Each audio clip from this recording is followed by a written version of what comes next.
Hey everyone, and welcome back to Timeless. This is a quick video to give you my recommendations of what you should be playing at the upcoming Metagame Challenge and qualifiers as a Timeless expert who has been playing the format every single day. Now, this video is just going to give you my recommendations and not teach you how to play the decks, so I'm going to have a pinned comment with text-based resources like sideboard guides and deck guides linked for every single one of these decks so that you can go and dive a little bit deeper into them.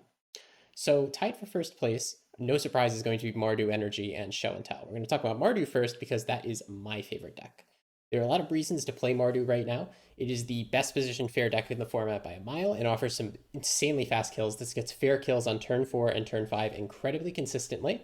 And I think that this is a good deck to start with because there's a pretty low skill floor. Since you're always on the beatdown, you're always trying to slam creatures and win as fast as possible. Of course, I'll tell you that the skill ceiling of the deck is very, very high. All of the micro sequencing really does matter, especially in sideboarded games and especially in your worst matchups. But I think this is a good deck to start with because at the end of the day, it's just a fair magic deck. It's an aggro creature deck. A lot of people played this thing in Historic and then it got banned there. A lot of people have played the similar shells in Modern, so those skills will, of course, transition to Timeless. There are some cons to playing Energy right now. And first is the poor unfair matchups. You're really relying heavily on sideboard cards to win those. Like game 1 versus Show and Tell is quite hopeless. You essentially have to kill them faster than they can kill you, and they have a turn 3 I win button in their deck. So that doesn't quite always happen unless they stumble. So you're really relying on those sideboard cards. And another thing that I don't have a bullet point for is that this is the known number 1 deck in the format, so a lot of people know how to play against it. A lot of people are going to be bringing in sideboard cards for it. They bring sweepers that are specifically good against energy, so keep that in mind. And then lastly, it's difficult to play against decks like Combo because you have sideboard cards, but you don't want to over sideboard because you have to keep your aggro game plan up, and you need to be very careful with what you discard, what you name with your pivoting needles, etc., in order to actually win those really tough matchups and get your percentage points.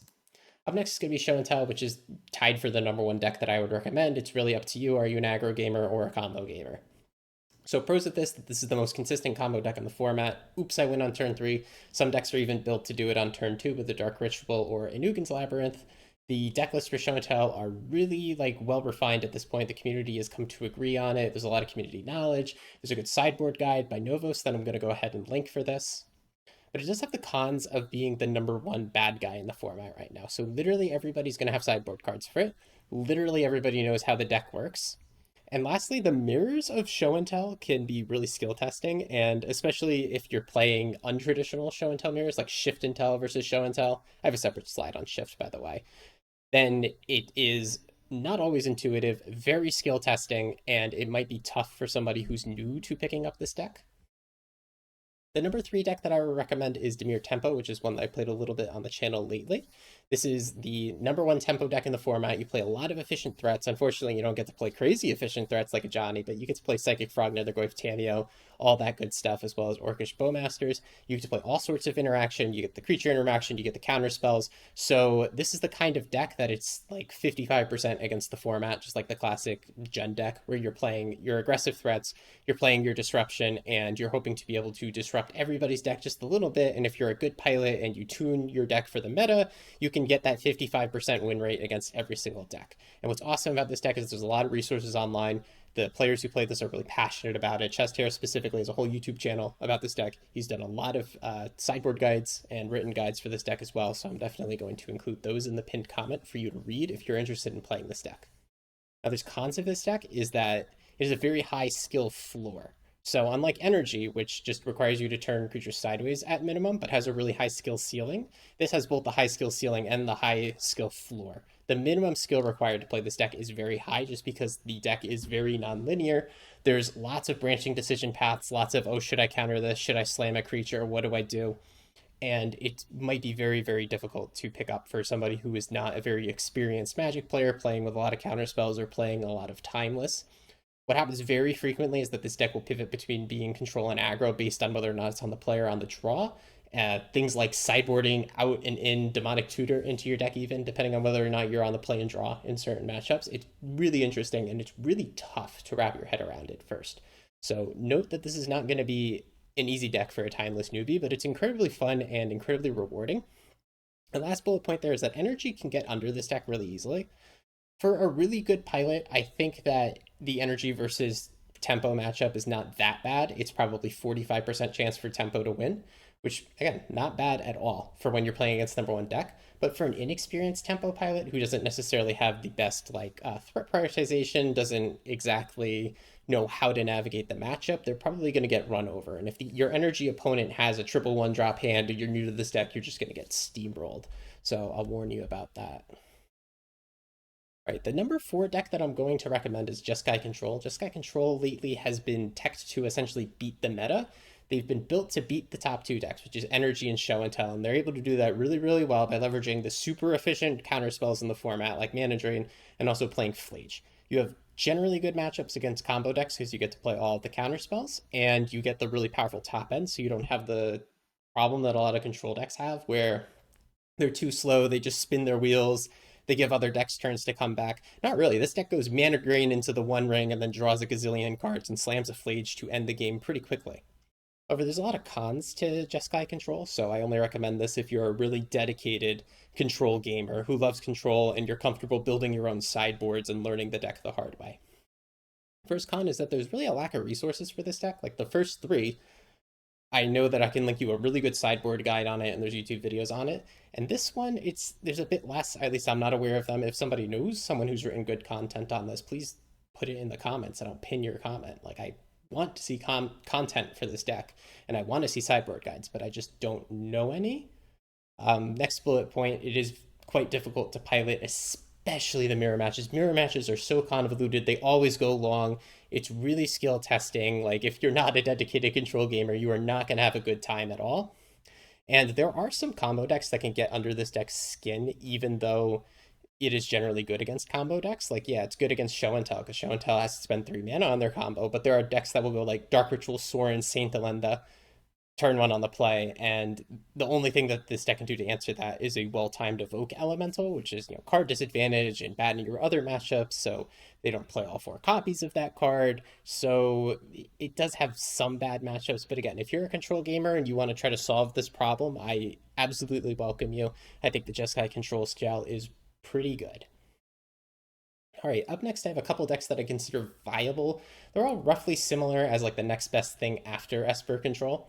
Or excuse me, after Jeskai Control, and the first is going to be Esper Scam. I'm putting this first just because it is a mid-range deck, and that means the first 5 decks I covered are aggro, tempo, mid-range, combo, and control, which is really cool, all the archetypes. That's what I love about Timeless right now. The meta is actually pretty diverse and really fun.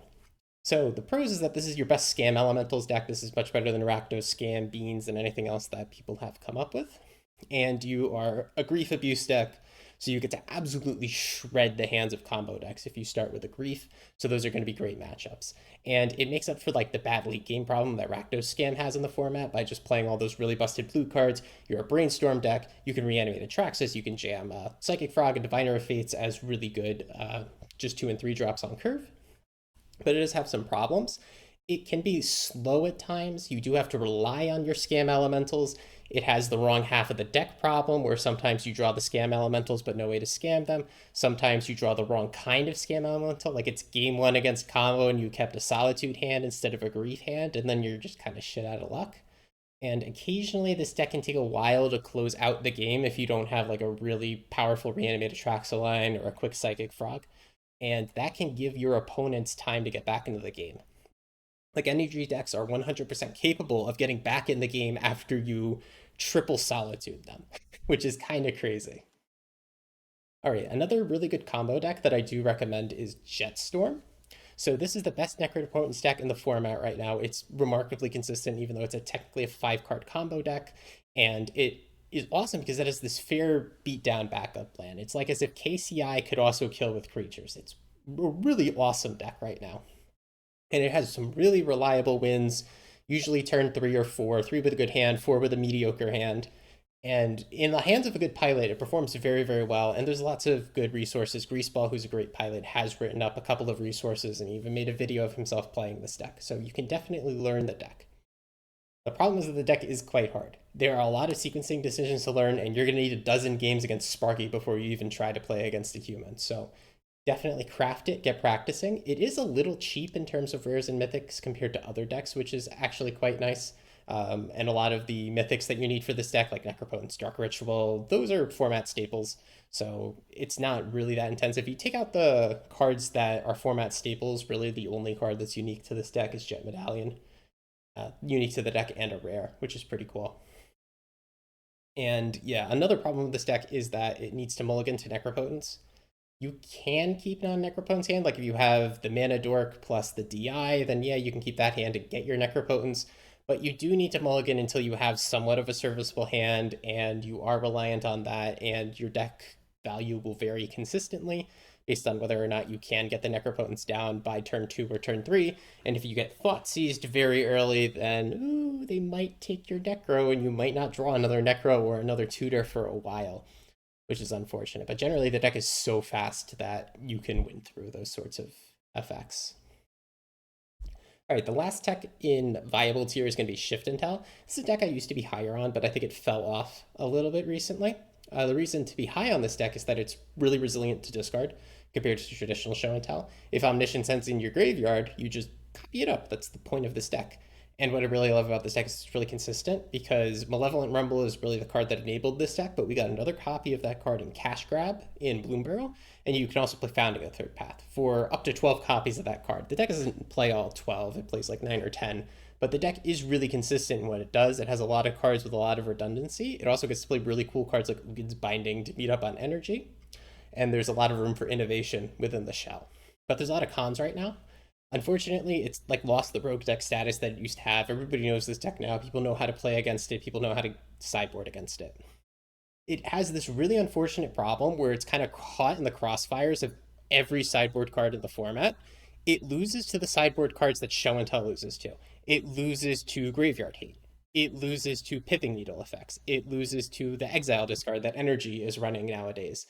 And this deck is resilient enough to beat one sideboard card, but Mardu Energy has like 10 or 12 cards that are specifically good against this deck to exile their win conditions or needle shifting woodlands or disrupt their hand. And it's getting tough to play this deck on ladder as everybody learns to play against it.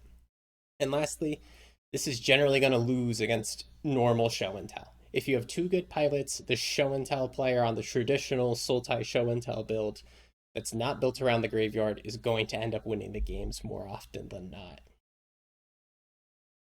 All right, here I'd like to list like the fringe decks that I really don't think you should be playing, but if you're an expert, you might want to prove me wrong. Up first is Sorentel, which I think is quite viable. Like, I'm an energy player and I've gotten my ass kicked by this deck a couple of times. And what I'm referring to is Soren, Cheatin, Saint Elenda, or Vein Ripper. Saint Elenda is the new cheat target if you haven't seen it. It is quite good. The current version of the decks are Orzhov, where they play both Grief and Subtlety as degenerate fast interaction. And I do like the deck a lot because it's got a very fast combo. It's got the Subtlety Grief interaction, or not Subtlety, Solitude Grief interaction. Um, but I do think that the other combo decks that I listed before outshine it a little bit, and I want to see people keep working on it and see if we can get a better build. I do think it's the best of these fringe options, though. If you are a Sworn Lover and you do want to sleeve up the deck, I'm going to list a deck list in the comments so that you can start with. Um, the next deck I want to talk about is Goblin Charbelcher, which is a fine combo deck. Like, it's definitely okay. It's really good in BO1, but the problem is it's really linear. So in best of three, people have gotten wise on how to play against combo decks. They're going to have a lot of sideboard cards for you. It's going to be tough. Up next is Burn, which is a budget deck that I've recommended in before, but the thing is, it's an energy meta. I think everybody's going to play energy. We're going to have all the historic players who used to play energy, and the deck got banned there. They're going to come play the Timeless Metagame Challenge, so, like, probably don't play Burn, guys. But I think Burn is, like, it's an okay deck. It's a tier 3 deck. It's playable. Just, I think this next qualifier in Metagame Challenge is going to have a lot of energy. I got a feeling you're going to see a lot of Guide to Souls. Next is Rakdos Scam. I would not recommend this. Play the Esper Scam list if you really want to play with your Scam Elementals. People have not been able to figure out Rakdos Scam. I've spent some time trying to figure out Rakdos Scam too, and the deck always seems to fall short of other strategies. And lastly is Beans, which is a very popular deck, and I put it high on my last tier list I did like a month ago, but really I should take it down a whole tier on that tier list because as popular as it is and as much as I see it on ladder, I haven't seen anybody put up results with it yet. I haven't seen anybody get top 100 Mythic. I see it all the time on ladder, but where are the people working on the deck list? Where's the dude who hit top mythic with it? Maybe there's a secret Beans player Discord that I'm unaware of, but I don't think people are putting in work to this deck, and I think it's really fallen off. Feel free to correct me if I'm wrong, if you have resources on the current builds of this deck and its current matchups. But I was like talking about this deck with some of the guys on Discord, and we were talking about how the deck seems to have fallen off, and I went and looked up my own stats. And I would think that as an energy player, Beans should outvalue me. It should be a bad matchup for me because they're going to go bigger than me, right? They're just going to fury me and then go big. I checked with my current version of Mardu Energy. I'm 7-0 against Beans, which is kind of wild. I know small sample size of 7 games, but still, something that I would think is a terrible matchup has not been bad at all. So I think Beans needs a lot of work. People need to figure it out, but there's no really good player who's taking it by the ringings and really pulling the deck forward now. So if you want to be that guy, I welcome you, but I don't think it's quite ready for the metagame challenge, unfortunately. All right, that's going to be it for me. The resources are going to be linked in the top comment. Thanks for watching, folks.